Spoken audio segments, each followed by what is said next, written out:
आज हम लोग एक नए कवि के बारे में समझेंगे उनकी कविताओं के माध्यम से।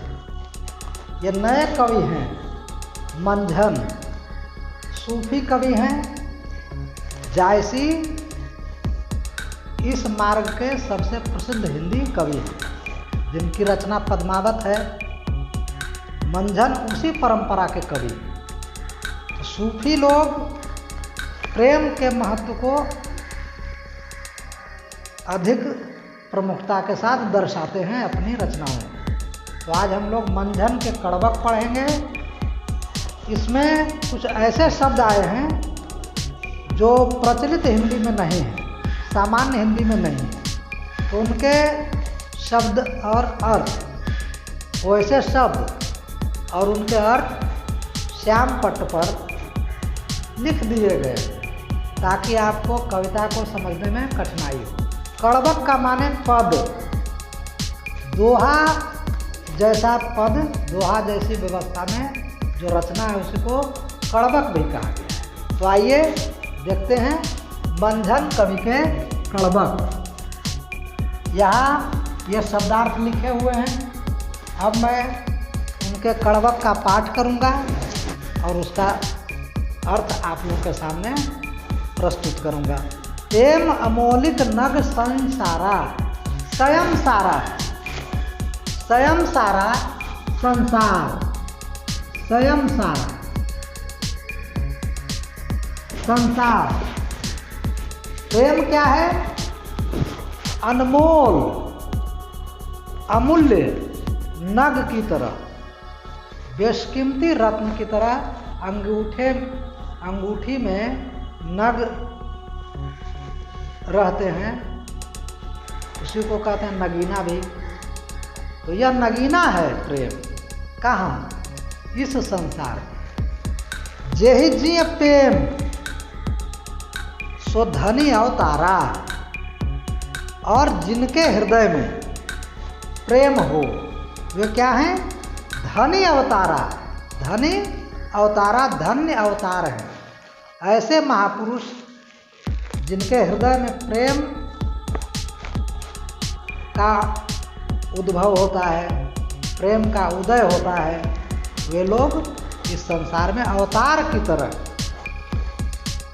प्रेम लाग संसार उपावा, प्रेम लागी, प्रेम के लिए संसार उपावा, संसार प्रकट हुआ है। उपावा प्रकट होना, सामने आना, मतलब यह इस संसार की उत्पत्ति प्रेम के आधार पर ही हुई है, प्रेम के लिए ही हुई है। प्रेम गहा विधि प्रगट पावा। विधि का मतलब होता है ब्रह्म, ब्रह्मा, ईश्वर। विधि, यह ईश्वर की जो अवधारणा है वह किस लिए है? प्रेम के लिए।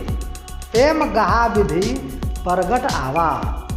जो भी अवतार इस संसार में आए उन्होंने प्रेम का ही संदेश दिया, चाहे वे बुद्ध हों, महावीर हों, ईसा हों, सुकरात हों, राम हों, कृष्ण हों, सबका उद्देश्य क्या रहा? प्रेम। तो प्रेम ज्योति सम सृष्टि अंजोरा।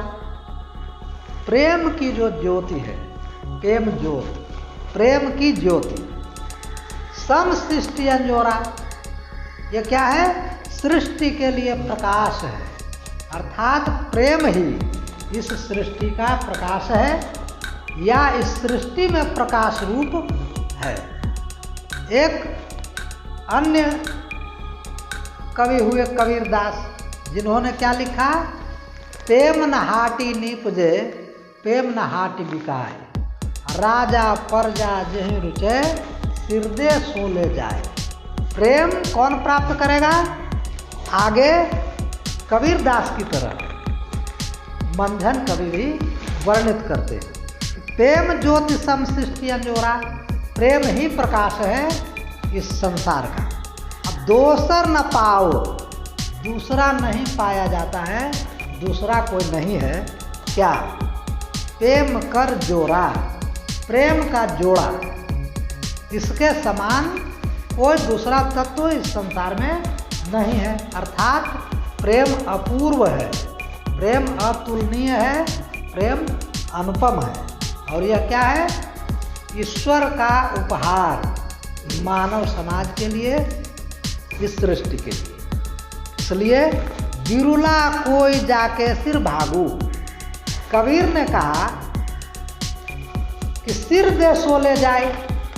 जो त्याग करने को तैयार है, जो सिर कटाने को तैयार है, मर मिटने को तैयार है, वही प्रेम पाएगा।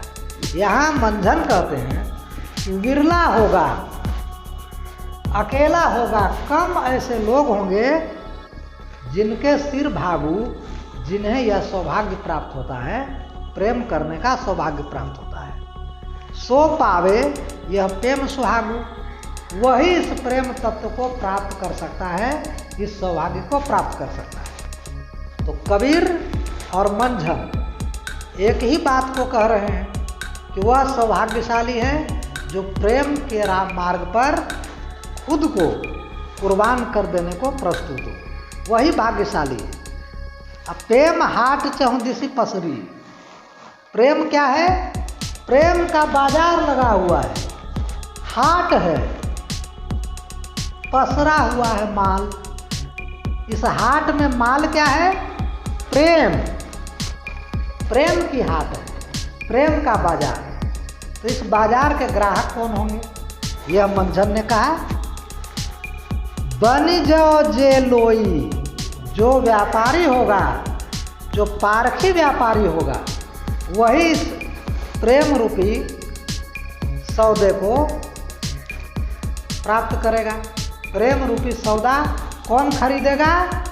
जो असली व्यापारी होगा, जो इसके मर्म को समझता हो, जो इसके महत्व को समझता हो, जो इसके तत्व को समझता हो। इसलिए प्रेम हाट चहुदिशी है पसरी, आ गए बन जाओ जे लोई लेगा।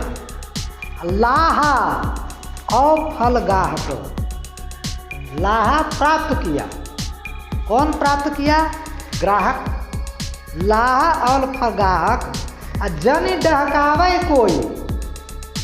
सातिर लोग खड़े हैं किनारे, ये क्या कर रहे हैं? डहकावे, डहका रहे हैं, भ्रम फैला रहे हैं। वे भ्रम फैलाएंगे इस प्रेम की हाट, भ्रमित करेंगे प्रेम के मार्ग पर चलने वालों को तरह तरह से। लेकिन मंझन के अनुसार प्रेम ही ईश्वर की भक्ति का एकमात्र मार्ग है।